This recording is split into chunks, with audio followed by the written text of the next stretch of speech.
माझा आणि कुकिंगचा संबंध हा गेल्या 1.5-2 वर्षातच आलाय आणि मग आम्ही 3 वर्ष नाशिकला होतो शूटसाठी. त्यामुळे ऑब्व्हियसली बाहेरचं किती दिवस आपण खाणार, त्यासाठी मग असं आलं की cooking is a life skill. नाही आणि आपली मूलभूत गरजच ते आहेत ना, अन्न वस्त्र निवारण. खूप सोपी रेसिपी आहे, खूप तामझाम नाहीये. सगळ्यात महत्वाचं आहे पालक आणि कोथिंबीर. कांदे चॉप करून घेतले, टोमॅटो लागणार आहेत. ओके, दही पण याच्यातच.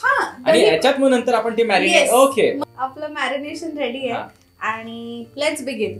Let's start.